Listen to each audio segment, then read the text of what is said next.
All right, let's just jump right in. We're about to peek behind the curtain into a private Discord chat. And at first glance, it is just a wall of noise. Pure digital chaos. It looks like a conversation that's completely gone off the rails. But our mission here, it's to find the actual living community that's hiding in all that madness. To really get this world, you have to dive into the deep end. And boom, right out of the gate you get hit with this, a blunt, aggressive command. It's meant to be jarring, right? It's designed to shock you. And it totally sets the tone for, well, for everything else.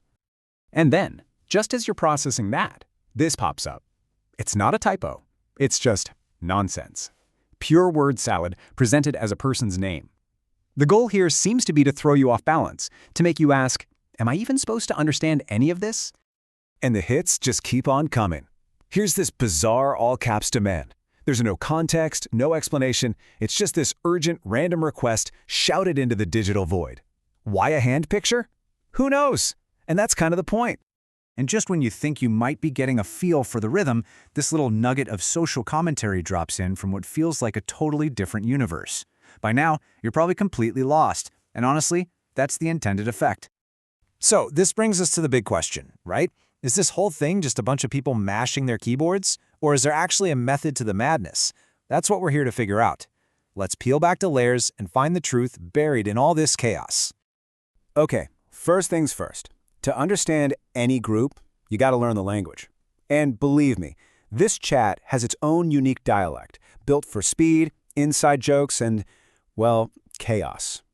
So look at this. This kind of shorthand is everywhere, and it's absolutely essential. Roosloopid isn't just a clumsy typo. It's a deliberate, kind of playful way of asking that softens the blow. That little cat face, the 3, can mean anything from, oh, that's cute, to just, yep, I agree. And then there's the big one, /J. That's a tone indicator, and it's one of the most important tools in their entire toolbox. So for anyone who hasn't run into these before, a tone indicator is basically a little tag you add to your sentence to show how you mean it.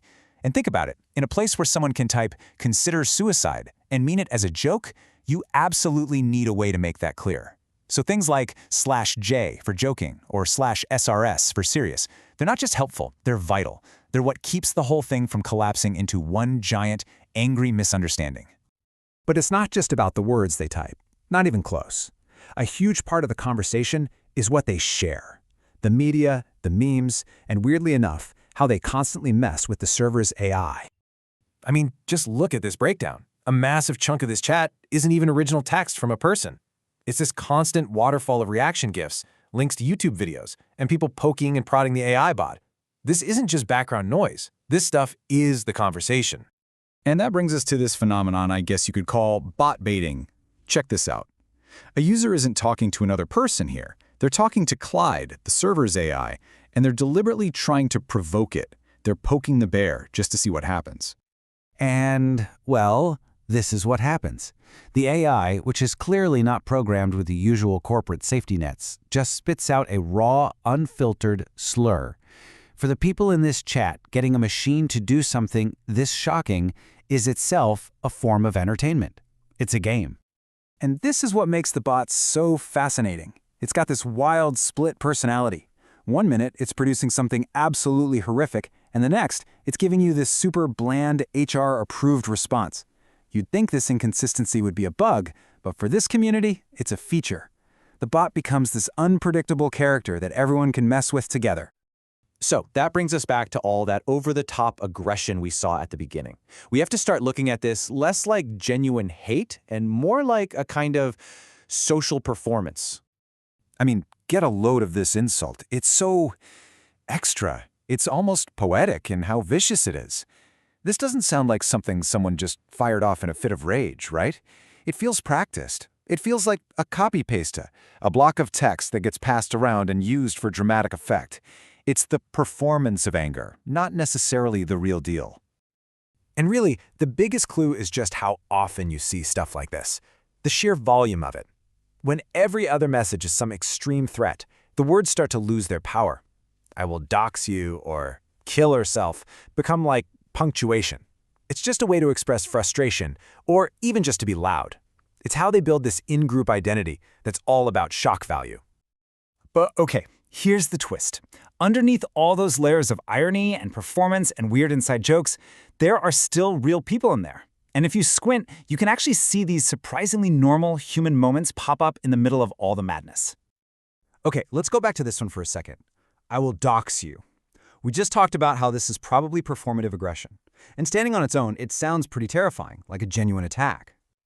But literally a few messages later, from the exact same person, you get this: I'm hungry. And that whiplash right there, from a crazy online threat to the most basic human need, that tells you everything you need to know. It's the best evidence we have that the aggression is not meant to be taken at face value. And this list just drives it all home. You see real-life stuff like worrying about your dad taking your phone. You see their hobbies, waiting on a game refund, bragging about a video game achievement. You see plain old boredom. And then you see these little glimmers of real connection, of vulnerability. You're the only one who understands. This is the human core hiding under all the noise. Okay, so let's tie this all together. What is the real truth of this Discord chat? It's not random. It's not broken. It's a complex, living, breathing social ecosystem. It works like this. First, they have a coded language that only insiders are going to get. Second, they've built a shared culture around the media they share and the AI they mess with. Third, it's a performative space where extreme aggression is just a social tool, not a real threat. And that brings us to the big takeaway. The chaos, the noise, that's not a bug. It's the feature. It is the social glue holding this whole thing together. So I'll leave you with this to chew on. As our lives get more and more digital, you have to wonder, is this kind of chaos a bug that we need to fix? Or is it actually a feature? Maybe this is just what unfiltered human community looks like online.